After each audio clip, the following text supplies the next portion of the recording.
Hey guys, welcome to another edition of the Side Hustles and Big Dreams podcast. Today we have an awesome guest. Kirk Deis is on, coming at us from Newport Beach, California. Kirk, how you doing?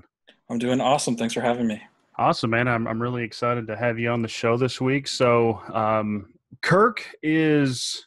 I'm really excited to have Kirk on the show because all the listeners know the whole purpose behind this podcast, right, is to kind of capture the behind the scenes of the journey to entrepreneurship and kind of build a little bit of motivation. And to have someone such as yourself, Kirk, that's experienced in that, I think you're going to have the ability to give us some cool feedback. Some of your experiences would be nice, but first, a little bit of background. Kirk is CEO of two companies. First one, Treehouse 51, which is a digital marketing agency. They specialize a lot of different things. I went to the site. The services list is tremendous. I mean, you guys offer everything. You got pay-per-click marketing, email marketing, web design, SEO, branding, video promos. I mean, even web hosting. And then the list goes on on what you guys offer. And then the second one, which I'm really excited to talk about also, is your newest, latest, and greatest, the Bug Squasher. So I went through and watched the demo. I'm extremely excited about this one. This looks like it's going to be a really good tool. Currently, I'm a solo developer, so I don't have much of a team. But as I get ready here in the next few months to go to market on my app, this is something I'm definitely going to be looking at in the near future. Awesome. I'm happy to hear that. Yeah. And one thing I really enjoyed about it was the video, the demo video. It was such a refreshing take on advertisement. On my last show last week, me and my uncle, who's also the co-founder with me, we talked about this and, this kind of the standard idea of marketing and the stuff that you see these days, and to have this one that's not watching your video demo was nice to feel the ability to cut loose a little bit and spicing things up. It was real loose. I loved it. I guess that's a benefit. When you own the company, you can take off the gloves and there's nobody to say like, hey, you're going to get fired for doing this. Yeah. It was really nice. I really enjoyed it. I think I watched it like twice, just back to back, just first one for the demo of the app and the second one just to watch the advertisement because I really love the approach on it. Cool. Thank you. So Kirk, I guess let's start off. You want to give a little bit of background about yourself, where you came from? Yeah, sure. So like you said, I'm the CEO of two companies, Treehouse 51 and the Bug Squasher. My journey is one of, I would say, failure. Learning from failures and building up from that. I started off being a ghostwriter, doing a lot of copywriting, writing for online magazine, motivational speakers, video games, stuff like that. And then landed a couple jobs at a couple agencies, but nothing was ever the right fit for me. And then eventually this little bell went off in my head and I was like, wow, I know all these incredible marketing people. I have a big film background, so I know all these great filmmakers. And is there a way to merge this stuff where I don't have to put on a tie? Right.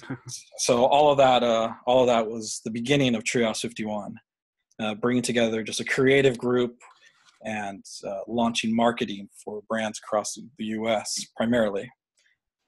Nice. So, when did you start Treehouse 51? When that one? Treehouse 51. We're almost at the 2-year mark now, I think. Oh, okay. So it's fairly recent that you actually went in on this. Yeah. Before that, I was doing freelance work, and then I had my team of guys who I worked with, and then so that's why I say it's like 2 years, where the timeline's always fuzzy for us. Where it's like, how long have we been doing this? Right. Because we all know each other and worked with each other for so long. Okay. Yeah. Cool. So in the last 2 years, has it been kind of the same team, or have you guys grown since then? It's grown to now it's like the right people are in the right spots. What I learned early on from just working on other jobs is it's really, really hard to find talented people. Yeah. And it's really painful when talent leaves. So you got to really like challenge them and motivate them and keep them around and give them a reason to stick around. So it took a long time. I mean, it took like a good 2 years to find this team and be like, okay, this is the team. Yeah. Yeah, I think that's one thing that's often overlooked when people set out on a venture of starting a business and going out on their own. There's a lot of factors that play into being successful, but I think putting the right team together is a huge factor in that, because especially in the early days, whenever you're really starting or trying to get started and get noticed, one weak link in that chain can kind of pull it down a little bit, right? And so I think that's one thing so many people overlook, is the value of having a good team. Yeah, I agree completely. And then there's the weak link, and then there's also just cancer is what I call it. And all of us have experienced this at some job at one point or another, where there's the guy who's just not happy, and then he says it in some way, and then he says it the next day and the next day, and then all of a sudden cancer's spreading, and it's like, yeah, this job sucks. Yeah. And that's really scary to be a part of and see. And from being in it, seeing that as a 9-to-5 worker, and then owning a company, being like, oh my God, let's make sure people are happy. Yeah. So as the CEO, I mean, I'm assuming you guys are a fairly small team, right? You're probably not running a 100, 200 employee business, are you? No, our team right now is about 12 people. So you're probably pretty hands-on with the team day to day, right? I mean, I think that term CEO can often, first thought people go is Fortune 500 or something, right?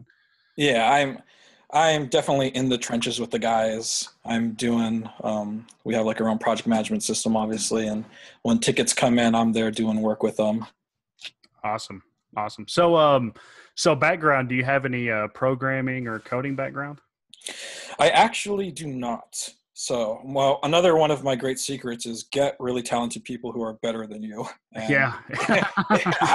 yeah. So my background, I started off with like just messing around with like MySpace and Tumblr and those type of sites. Right. And like I made a couple like Tumblrs for friends, and I just did it for funsies, and I never thought anything of it. But it always interested me. And then going to college, moving on, later on in life, I learned like, wait, you actually pay people to do this? And that kind of led me to WordPress, which I really love. Yeah. So I'm not as deadly as my guys. I'm nowhere near as deadly as these guys. I know enough to get around with like WordPress level sites. Right. Yeah, it's becoming a huge skill, and I've noticed. I started into programming, I guess, about 3 years ago.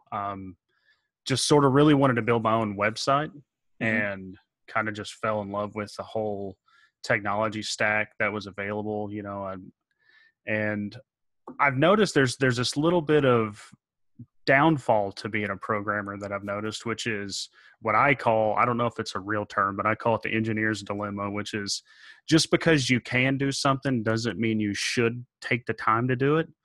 And that's one of the biggest failures that I've seen in myself is I always want to build every little thing on my own instead of reaching for the resources that are out there. So it's really good to hear that coming from someone experienced as yourself, to say, find people that can do it better than you. I mean, that's I love that tip. Yeah. If you can do it, if you can get people to work with you and join your cause, the quality of the work will heighten. A big part of my background is I love being creative, music, screenwriting, that type of stuff. But what excites me about it is really collaborating with people.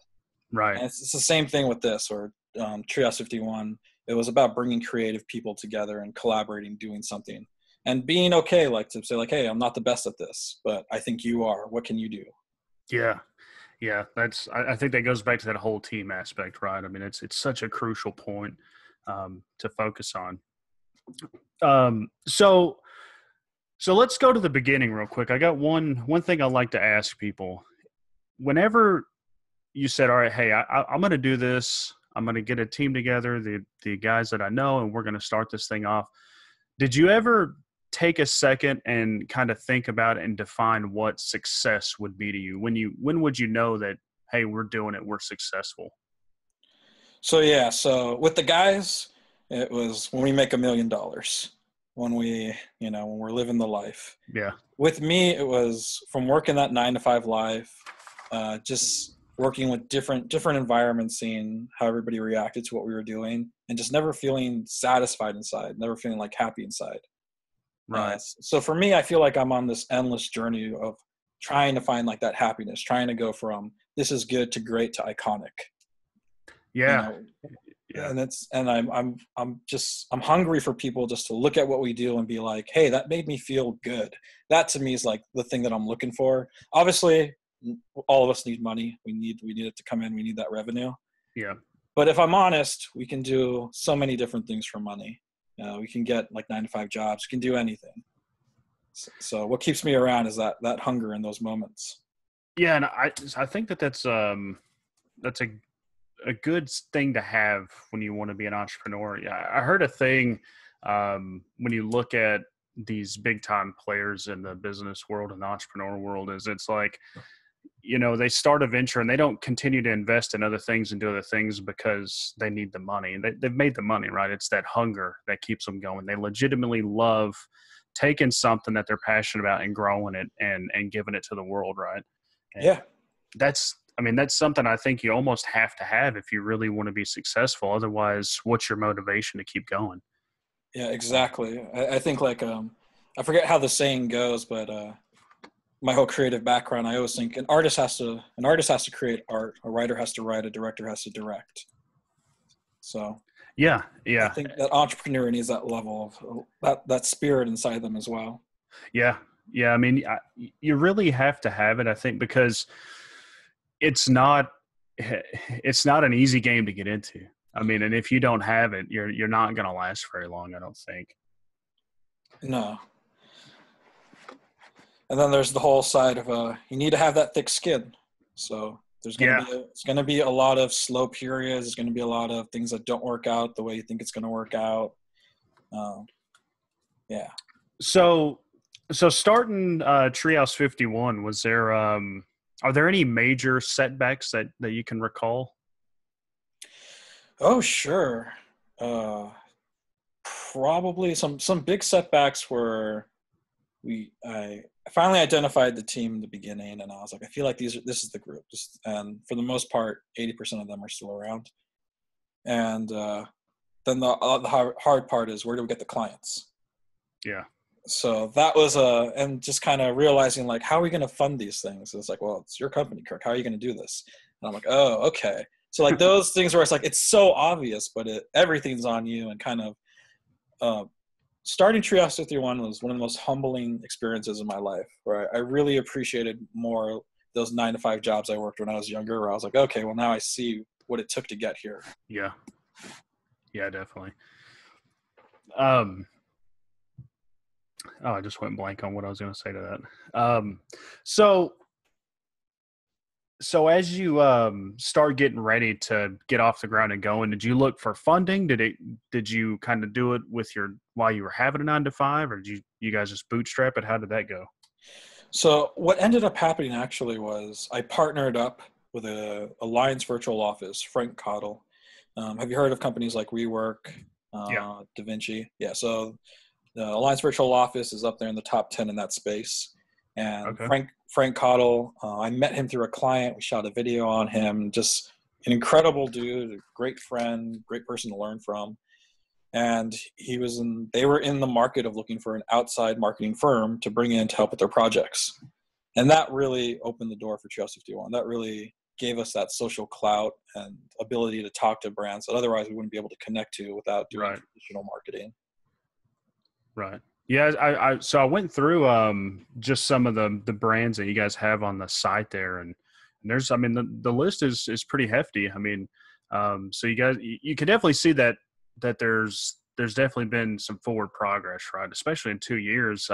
When I was looking at the site, I thought 5-year minimum to get to where you guys are, just looking at the presentation of what you guys are putting out. So at 2 years, I mean, it looks like a huge accomplishment. Thank you. Yeah, it's been exciting. Yeah, definitely. So how long has the bug squasher been in the works? So the bug squasher I like to think it's everybody's baby. It we've been developing it for just under a year now. Okay. What happened was about a year ago, we got an email from a client of ours, and she was an older lady, maybe in her 70s. She understood the concept of turning on a computer and sending an email and Right. picking up a phone, and that was about it. Right. And we were making her website, and it hurt. It hurt. She had notes for us, but her notes would come in these long-winded emails where it was like 5,000 word novels. And then the note would be somewhere in the middle that says, hey, just change this picture. Yeah. And what sucked about it too was, or was painful about it too, was we'd have to reach out and be like, what browser are you on? What device are you looking on? Because it was never the same. She was using Internet Explorer, Firefox, Chrome. And I was like, okay, well, we need to know. And then trying to communicate that to her, it was just painful because she's like, why do you need to know this? Why do you care? Just fix the problem kind of deal. And so I got the idea of, I really wish clients would be happy just talking to us. And I remember communicating this to my team, saying these are things we're going to do. And I could tell they were frustrated and laughing about it as I was, and crying on the inside. And I was like, I know these guys are mad. I'm mad. I wish these guys would love me. And then I just was like, I thought of this idea. It just hit me. I was like, I wish there was a way they could just take a screenshot, and then we could find out what type of browser they're on, what type of device, their IP address, the landing page URL, web console errors. And then I wish all of that would just go into a project management system where I could be like, hey, Alexa, you take care of this. Matt, you take care of that. And then I wish I could send a link to the client that says, here are all your tickets. Here's where everything's at. Do you love us? That's a good way to get them there. Yeah. So really really this whole thing, these last 10 months or so, it's just been about how can we streamline communication? How can we really streamline communication where it's going to be not such a painful experience to give this information to clients and to the team or the developer who's working by himself? Yeah. So the bug tracking aspect, which is like the core of the application. I mean, I personally, as a developer, and I've done some freelance work with clients, and I understand the email traffic and trying to kind of dig through the weeds to really get to the core problem that you're trying to fix. I mean, it can be a huge headache, right?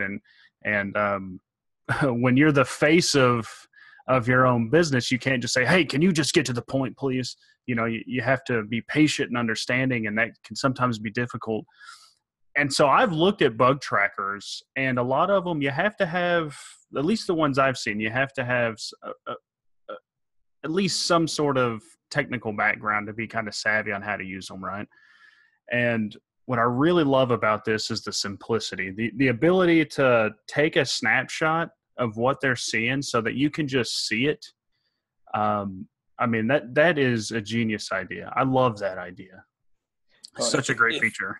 If you love that, you might like the next edition that we're going to be releasing later this year. So the idea is, how can we streamline communication, make it easier, right? How can we just make communication fun and easier?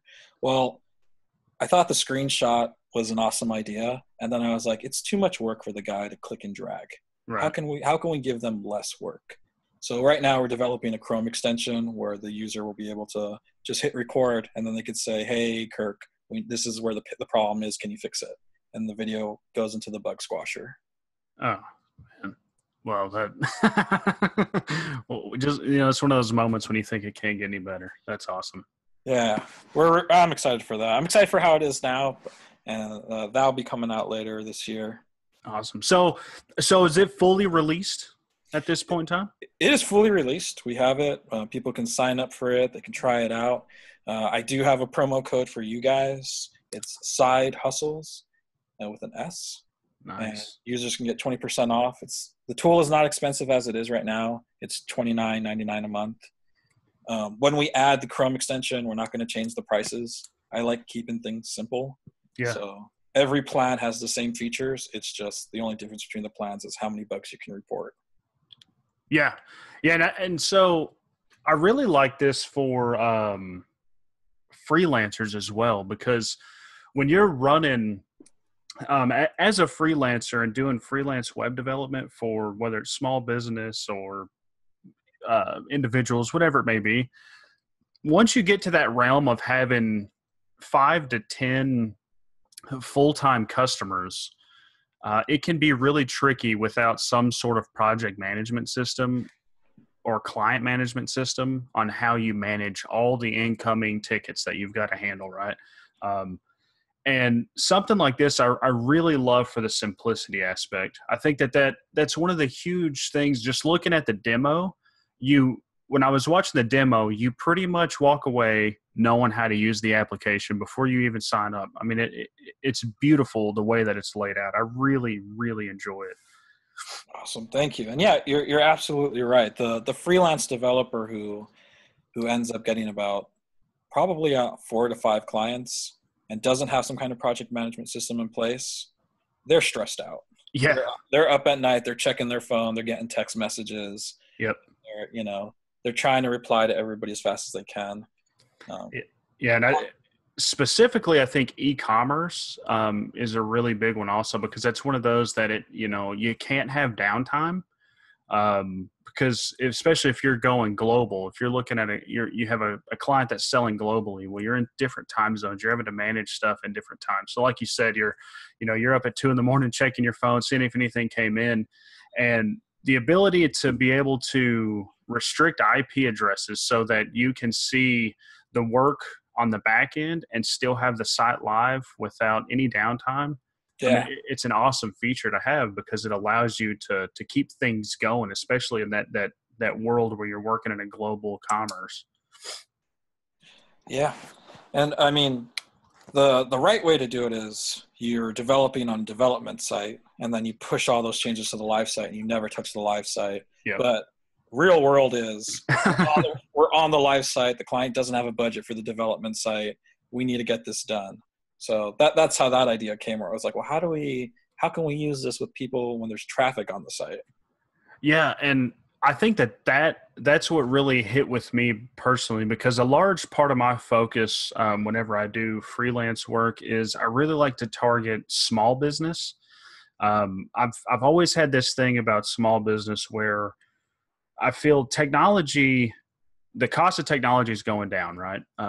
And small business doesn't have the budget to, typically like your mom and pop restaurant or something that wants to catch up with the times. They don't have the budget to go spend $5,000 a month on some enterprise style software, but they have custom needs and custom things, right? And so, but I like to offer something to those sorts of businesses, but they, like you said, they often don't have a budget to have a development site and a live site.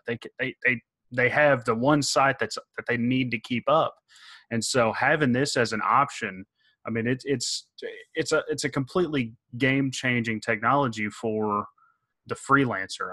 I mean, I think most freelancers are probably working in the smaller realm of budgets and smaller 1 to 2 person ownership businesses and small sites, right? So people that, like you said, they don't have the budget for development site. You don't have 2 stacks that you're testing and then 1 for live production. You just have the one that you push everything to, and hopefully you don't break anything in the process. Yeah. And coming from a freelancing background and working on sites when it was just me and a couple guys, I know that a big selling point was offering the client an experience. Why should they work with you? Why should they hire you? I could go to Fiverr and get somebody for $5. Right. I mean, it's so competitive. It's not fun competitive. It's just like, oh shoot. Yeah. It's scary competitive. So one of the benefits and one of the recommendations to everybody listening is if you can give these people experiences, give them a reason to hire you. Besides like your skills, like, hey, this is what's going to happen when you hire me. You're going to get these suite of tools. You're going to get this team. You're not going to have to worry about things. This is why you're not going to go to the Fiverr websites of the world. Right. Yeah. And for anyone listening, I just want to throw out there, my audience is mixed between software people and people just ready to get out of their day jobs. If you have a business idea, one thing you're going to need in this world is some sort of online presence. And if you go the route of a freelancer, mention this tool, because as a client that's getting something built, this is going to make your life so much easier in communicating with that developer who's putting your business site together, your e-commerce site, whatever it may be, whatever it is that you need. Mention this for two reasons. One, it's going to make your life extremely easy, and two, developers, a little secret about developers is they love new technology. So if you can show them something new, they're going to love you even more as a client. There you go. And then it's all about if you're looking to leave your 9-to-5 job. What's interesting about working a 9-to-5 is you show up Monday through Friday and the boss just assumes you're working the whole 40 hours a week deal. Yeah. That's not always true. I mean, you can probably do your job in like 5 hours some days. Some days it does take the full day, but some days you can probably knock it out real quick. I would argue probably most people, maybe 50%. I mean, there's a lot of socializing time that goes on, the reality, right? Yeah. Yeah. And so when you embark on the whole freelance lifestyle, starting your own business, doing it on your own, you need to really be conscious of your clients' feelings. Like, okay, you want me to hire you, but I'm not going to see you. You're not going to come to my office. We're not going to have that communication. So they need to trust 150% that you're there for them 24/7. Yeah. Yeah. And that's building relationships also. It goes such a long way. And this is unlike a 9-to-5 where you kind of go in. Most places, most office settings, you're pretty free to kind of do whatever. Well, when you're in the freelancing world, you're kind of at the mercy of your client when they're available. You can't say, I'll just get back to you tomorrow if there's an emergency or something, right? You have to respond. And so any way that you can streamline that you can make it more efficient, easier for both people involved, it's going to make your life 100 times easier, And I think that's one of the things that I've noticed coming into this is it's a good test. I recommend for most people that want to go into the entrepreneur world, do it, whatever it is that's in your mind, do it as a side hustle first. Do it as a freelancer, do it as a hobby, but really see if at 6 o'clock in the evening, do you really feel like picking up and weaving some baskets? Because if you can't show up Monday through Friday, Monday through Sunday, and do that every day and be consistent with it, I question if you really have what it takes, because it's. I don't like to beat around the bush. I mean, it's hard, right? And you have to show up every day. You have to be able to pick up and go, I don't really feel like it today, but I've got to do it today. And I'm gonna add on to that. I'm gonna lower the bar, and I'm gonna say, if you're thinking about doing this, ask yourself if you like meat and potatoes. When I first started, I remember that whole humbling feeling of like, what do you mean you don't want us to work with you? Like it's a great deal. We have samples. We know what we're doing. And then going through that and saying, okay, well, now we just need projects to afford meat and potatoes. So starting off as a side hustle, keeping your 9-to-5 job, maybe building a clientele while you still have that steady revenue coming in. It's a good strategy because you're not going to go hungry. You're still going to have those meat and potatoes coming in. Yeah. Yeah. I think the only real caveat to that is if you do it for a while and you start building up some traction, right, and things are going good on the side hustle, you have to realize that there is going to be a point in time where you have to make that decision of taking the risk of jumping in full time. I've seen a lot of people that they start out with a side hustle and then they never really go full in. And I've heard the stories. I wish I could remember it. I was listening to a podcast, and this lady was talking about how she was making monthly like $30,000 a month on her side hustle, but still had her 9-to-5 job. Oh my God! Because she was afraid that it could all go away tomorrow. Yeah. And so if you really want to do it, you gotta always got to be pushing forward and dipping your toe in more and more and more. Because there's going to come that tipping point where you've got to jump in and you've got to go for it.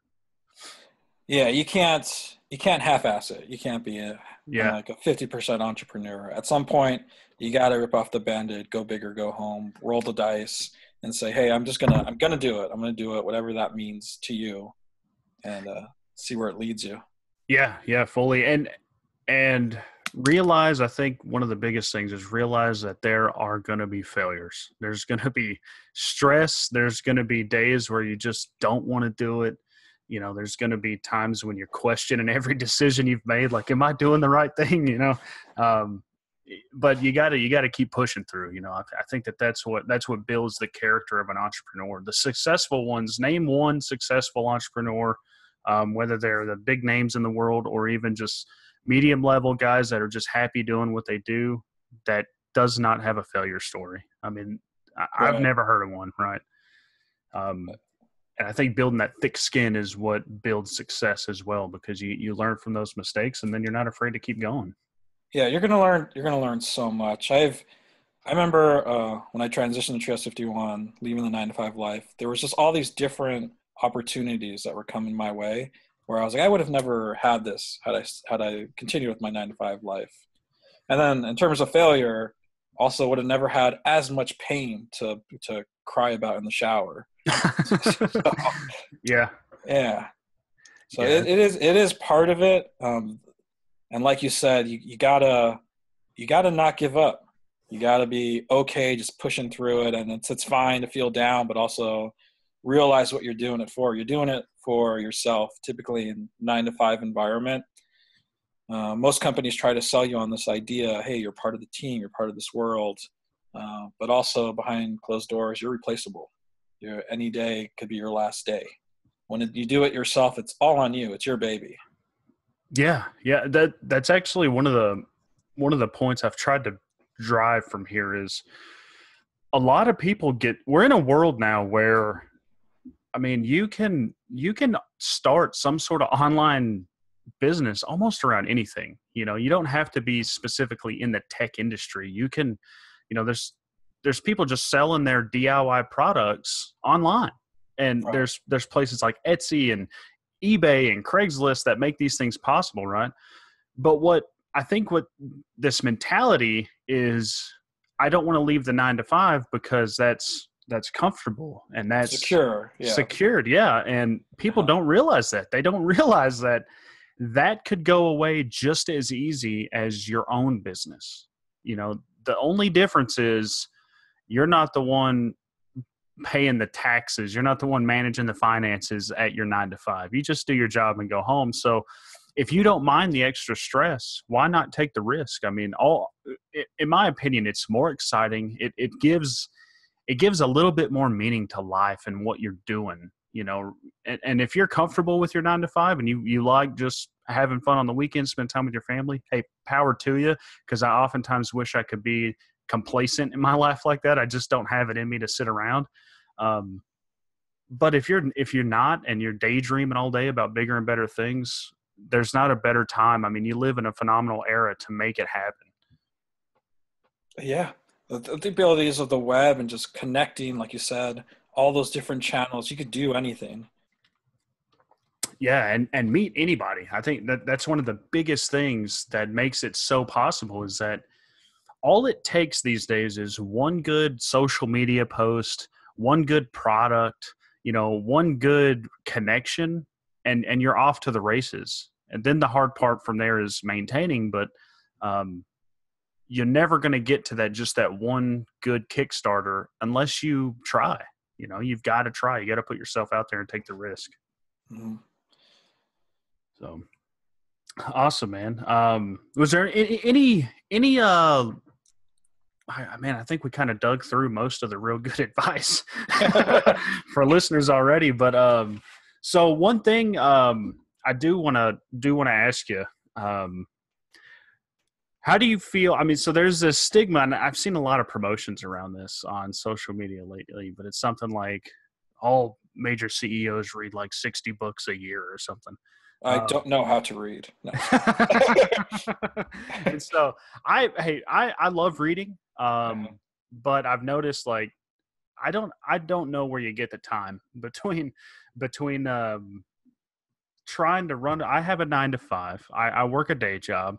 I side hustle like crazy. I'm the solo developer on a pretty big project. So it's taken a few months. I've been working on it. All my free time goes there. Um, and so it's one of those things, you see it all the time. Reading is like what makes successful entrepreneurs and successful CEOs. So what's your take on that? I think you have to have a thirst for knowledge. I know for myself, I actively every week spend time on the interwebs and I just Google random stuff. I just Google like, oh, is there a tool that can do this? And I just type in weird things and see what I pop up. I'm always looking for new tools. Reading's great for my screenwriting backgrounds. I read a lot of scripts and that really helped with my craft. Uh, but I haven't read a book since I can't remember. Yeah. So I think though you do need to whatever it is you're passionate about, you do need to spend time and just grow your knowledge in that arena. And whatever that means for you, it means watching movies, reading, doing stuff on Google, YouTube, podcasts. I think podcasts are great because you can listen to it while you're driving in the background while you're working. Yeah. So those type of channels I think are really good. But if all you do is nothing, and then you're like, okay, I'm already set, I guarantee you there's somebody else putting in the time, learning more, and has that new trick up their sleeve, and they will outgame you. Right. And you don't need to be outgamed. You just spend some time, just Google it. You're doing what you love anyway. Wouldn't you want to be better? Wouldn't you want to grow? So I am a big believer on that. I do have like the guys on my team. I do tell them like, hey, look for new tools, find articles. If you see anything, share it with everybody so we can check it out. It doesn't mean all of them are gold, but just the fact that you're just doing it, looking for stuff is good for you. Right. Yes. And that's beautifully put. That's exactly the point I wanted to get into was, I've been asked that before about reading, and it's not that I don't want to read. I love reading. So nobody's got time to read a book. Come on, guys. Yeah. I mean, when you're on the grind, man, it's really hard to find time to sit down and read for an hour, you know? Yeah. And so that's what I really wanted to get at, though, is the one thing you can't give up is that thirst for knowledge, because whether you're in business or, I mean, pick your industry, right? All industries with the advancement of technologies, they move fast. They're changing fast. I was listening to a podcast where they were talking about marketing, and this guy he's building a successful business, and he's talking about, he's like, I do a marketing strategy, and then 3 weeks later, it's super successful. In 3 weeks, it's already old. It doesn't work anymore. Everything moves so fast. You've got to stay on top of the game. So that, I think, is the biggest point, right? Is it's not necessarily read a book. It's the thirst for knowledge. You have to be learning all the time. Thirst for knowledge. Yeah. When we were growing our team, I remember putting out like job applications and reading people's posts, and there were just so many people who were experts. I'm an expert developer. I'm an expert in social media. I'm an expert at PPC. I was like, man, I just don't like experts because I feel like I'm never going to be an expert. Yeah. You want to find somebody who's just honest, who's like, hey, I'm a student of the industry. Yeah. You want to be a student at whatever it is, because that to me tells me like, okay, you're still learning. I can expect there's going to be mistakes where as an expert, you know, I would anticipate you're flawless, and it's just not realistic. Yeah. Yeah, it's not. I mean, things move so fast, man. I mean, there's just no way. I'm sure like in a very small niche of a field somewhere, there's an expert, you know, but when you get into these broad terms of business or technology or whatever, you know, there's experts. I tend to shy away from that also, because I remember it reminds me of this thing. I was looking at job postings one day for developers, and I was just going through, and I think it was React JS had come out, which for those of you who don't know, it's like a front end JavaScript programming framework. Anyway, it had only been out for a couple of years, and they were looking for people with 5 years experience, you know? And so it's those things where it's like, you're never going to be an expert at something, especially whenever the technology moves faster than you can. I mean, you read a job application, you learn a technology stack, there's a brand new one already being built, right? You're never going to be an expert. But as long as you have the will and the drive to learn whatever needs to be learned, I mean, I think you're golden, and it shows that work ethic, right? I think work ethic, in my opinion, is work ethic, and that desire to be as good as you can is way better than just calling yourself an expert in anything. Yeah. And then you brought up another good point. How you said, like, there's so many jobs out there where it's like you need to have 10 years experience, you need to have 20 years experience, 30 years experience. It's like, wow, I just need a job, guys. Yeah. So how do you market yourself when those things happen? Trios 51, one of our clients used to be in the Fiverr space, and I've met freelancers across the globe and worked with these people and just seeing how passionate they are and what they do. And Mhm. one of the biggest things I learned from these people was they actually create, like, if they want to do SEO, they make a website, they come up with case studies, and they say, hey, this is to prove to you that I know about SEO. They're a content writer, they create a website, they write blogs, have a newsletter, and they say, here, I'm not just saying I'm an expert copywriter, I actually have content, you can check me out. Right. So when you're starting out, I think that's really important. If no one's going to give you a shot, and if they are, it's going to be because you have a great relationship with them. Odds are. So Yeah. how do you stand out? You create your own samples, and you show the world, like, here's what I can do. Yeah. Yeah. I think that's huge. A lot of people don't put in the time to hone in that craft. And I, I honestly believe, I mean, if you really have a passion for what you're doing, regardless of industry, you're going to do it in your free time anyway. You know, you're going to go home at the end of the day and do it, because most things that you're passionate about, you use them as stress relief, right? I mean, and so you'd be surprised how many things you have laying around your house that you've done that you're passionate about, that you don't think about to offer the world as, look here, I don't have a degree in this, but look, I do it, and I'm good at it. And having the confidence to know whenever you're good at something, I mean, you don't have to be cocky about it, but have confidence. I think that's another thing that people lack anymore, is just the confidence to say, look, I know that I'm pretty good at this, and I want to offer it to somebody. I agree a billion and 10%. I wish I said what you said. That's how much I agree. Yeah, you gotta bet on yourself. You know, Yeah. you Yeah. gotta bet on yourself at some point and realize that you got something special, and you're doing something special. You may not recognize it, but it's there, and you should run with it and run fast with it. Yeah. Yeah. And there's always going to be someone out there that's bigger, stronger, faster, whatever, but it doesn't take away from what you do offer. Right. I mean, and people realize, they always look um, at someone else's accomplishments and compare them to their current state. And they say, well, I can't do all that. What they don't see is the blood, sweat, and tears that went in for that individual to get there. So everyone struggles to get where they're at. Yeah, I actually see that all the time with our clients when we onboard them for Trios 51. So many of them are like, I want to compete with these billion-dollar brands. And we have to have that talk where it's like, they're not you.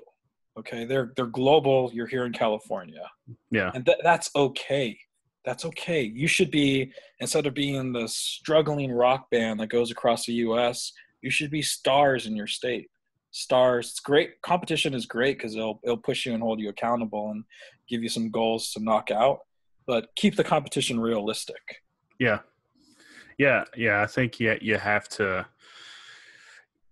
really be humbled in and realize what exactly is out in the world. There's people that, man, I get so worked up over this one topic, where people only see success as this big, I'm a billionaire, and I've, whatever, I'm a major player, I'm a Fortune 100 or whatever, Yeah. or I'm a failure.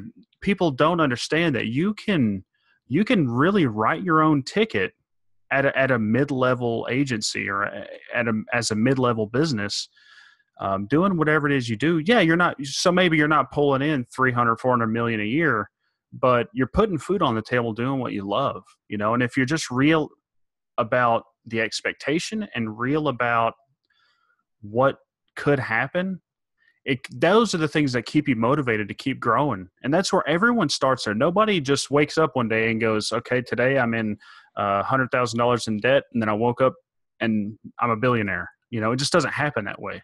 You have to Right. start somewhere. Unless you're Elon Musk. Yeah. Yeah. Yeah. That guy's an alien. That guy, yeah. So as with any rule, there's always an exception. Yeah. But yeah, I mean, man, we talked about it on last week's show, and I try to drive it home, which is, and I really talk about it because I just had this realization a few months ago whenever we pivoted to this new application, because me and my uncle spent the last year and a half going over idea after idea after idea. Like he does the business side, I do the development side, and we're always going over ideas. What could we do? And we had this thought that whatever app I develop has to be the next big thing. We have to be the next big thing. And then we just kind of had this epiphany, like, well, hold on a second. Why isn't 300,000 a year good for two people? Why isn't 800,000? Why do we have to go from zero to, a $10 billion publicly owned business or something? We don't have to do that. You just have that realization that it's okay to be mid-level and be happy. There's nothing wrong with that. And most of America economy is built on that. Yeah, absolutely. You gotta have baby steps. You gotta have those little milestones. After a while, it become this snowball effect. And then you're just gonna have that moment where you're like, I'm just really happy. I get it. I'm doing what I love. I got my meat and potatoes. My family and friends are around me. I'm doing whatever it is you're interested in. It's thriving. Yeah. Yeah. And hey, another thing is, be real that it may not work out the first time, but that doesn't mean give up. That's the biggest thing, is you can't give up. If you truly love what it is, you're going to keep pushing forward. Yeah. You gotta find a way to learn from those failures.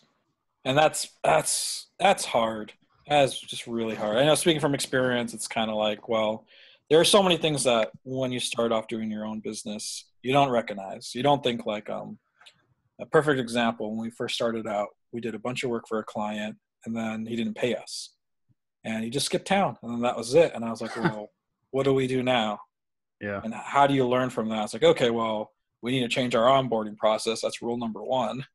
Yeah. Yeah, but there's going to be things like that where you just don't expect these things to happen, and they will happen, and it is going to hurt, and you got to work it out. I always, in the beginning, I remember feeling sad about things because it was like, why does this suck right now? Yeah. But you got to find that silver lining and be like, okay, what can I do better the next time around? And eventually you're going to have like 50 to 100 things where it's like, okay, we just do it this way now because we know from experience this is what happens. Yeah. Yeah. And like you said, it's learning from those, right? If you don't ever learn from it, you're not going to make very good forward progress. But as long as you're learning and growing, I mean, there's almost nothing that can hold you back if you really have the drive, and the ability to learn from those mistakes. And I truly believe that anyone can take almost any passion that they have and turn it into a business, or turn it into something successful that makes them happy in their life. And it really just takes developing a little bit of thick skin, like you said earlier, and being able to learn from your mistakes. Yeah. So one last question before we wrap up here. One thing I like to dig into: competitors. You being in digital marketing, I can't imagine how many competitors you have. I mean, that's probably a lot, I would imagine. Well, for the Treehouse 51 side of things, in terms of competition, everybody's a competitor now. Before it used to be just like, local agencies. Yep. But now it really has become this global market where we can't compete with the guy charging $5 an hour in India. We can't. Yeah. No, and we have lost business because of that. And we have had clients tell us, I'm just going to hire the $5 an hour guy. I'm like, oh, damn it. Yeah. And, there's nothing we can do about that. The marketing industry specifically has been overrun with this cheaper labor. And, for smaller businesses, they don't have the budgets to hire, US brands. So I get it. They need their company to succeed. They need to get people. Mm-hmm. So in terms of marketing, there's a ton of competition that's not always in our favor. Yeah. Have you guys seen any major impact from places like Wix or Oh, I forget the other one. Yeah. Wix. There's Foursquare. It's the other one. Foursquare, yeah. Yeah. That's another one where, again, you can't compete with like Wix. We'll do your website. It'll cost you $200, $250. You'll have all this automation, all the hosting, everything, $250. We can't compete with that. It's not realistic. Yeah. And I think also, I believe about like a month ago, I saw Keanu Reeves in a commercial for Wix. So we cannot compete with the chosen one, guys. Yeah, really. And yeah. I think Foursquare ran the Super Bowl ad this year. Yeah. You know, it's that kind of stuff that and for me as a freelance developer, what's really hard for the layman is to explain the difference between a website and a web application. Right. And to get people to understand what it is you're offering. My wife, I still struggle to get her to understand that I don't just build websites. That's a part of it, but the back end application side of what it can do. And so I've seen trouble getting clients for one, like you said, the cheaper labor, but sites like Foursquare and Wix and these, they just snatch up all the little mom and pop shops, which was my initial target clientele. For those type of situations, that still happens to us. We still get. We just had a meeting the other week, and the guy was like, "I'm just going to use Wix," and I'm like, "Oh, great." Yeah. Yeah. I mean, those type of situations, it's really important, I think, to have like established relationships, to have the samples, to have the social clouts, to do all that stuff, and then still be like, okay, they still might go to Wix. With that lead, I've like Treehouse 51 has a ton of samples. I've done a lot myself. I've been featured in Forbes. I remember it was last week. It was not long ago. So I had this meeting, and then I was like, here's all the stuff we've done, and then being like, oh, in Forbes, and then like, we're just going to use Wix. And I'm like, oh, all right. So, I mean, some people, you can't change their mind. You can't help them. You can't save them. And you really, really need to offer something that nobody else is offering. Right. Treehouse 51, a big core belief of ours is some type of experience. We're not experts at building websites. We're not experts at doing videos. We're just not. In a world where everybody's an expert, we're not that expert. Right. What we are good at is when you hire us, when you work with us, you'll get a feeling, your customers will get a feeling. And that's what we try to push. Like, that's our little angle of how we sell ourselves. Yeah, I like that. I like the honesty of, look, we're not an expert at anything, but we're really good at what we do, and that I'm a huge believer in building community around products, community around services. And that's one of the core focuses of the application that I'm working on is not just building a service, not just building a product, building a community around it. And because I think one thing that really rings true with what you said is it's not always about the quantity of clients you have, but that relationship and that commitment of knowing that we serve these clients well and they're going to keep coming back. You're not going to win them all, but the ones that you win want to stay around. Yeah, absolutely. And the clients who do understand like the value of you over Wix and you over the outsourced labor, they get it. They get like, my website can do so much more. Yeah. They're in it for the long run. Those are the clients that you want, not just for economical reasons, but those are the clients who will say, I need you to develop something else on my website. I need you to come up with a new marketing plan. I'm not just doing this to get a good deal, to get, some basic traffic. I'm doing this because this is my life. Yeah. Yeah. And that's, to me, that's what I personally defined as success for myself, was to get a group of clients that feel as if they're part of the company themselves, where we have that working relationship and we're able to, as a team, grow where, we win off of one another, and I think that that's extremely important when you're first starting out. Yeah. And the secret to that is communication, which is, it's almost like you're dating these clients. Yeah. And typically most developers, they're not the guy who picks up the phone and is like, hey, let's talk, let's hang out. They're kind of a little bit of introverts. Some of the best developers I know are like that, though. Mm-hmm. So you got to have like some type of basic communication, or like an email template that you send out, but it's like tailored to them. Yeah. Something where they know it's like, okay, well, we don't need to have a beer, but I know when I talk to them, they're going to leave me with a good feeling. Yeah. Yeah, definitely. Well, man, yeah, that's about really all the questions I had. Is there anything last minute things that you want to discuss here? We're coming up pretty close to an hour now already. Time flies. I don't think so. This is actually the first podcast I've ever done. So I want to say thank you for giving me the opportunity, and the Bug Squasher the opportunity to chat about this stuff. Yeah, man, I was really excited. I guess it's a reciprocating first because you're also the first guest that I don't personally know. For anyone listening that didn't catch that, we met earlier this week over email while your team reached out to me last week to come on the show.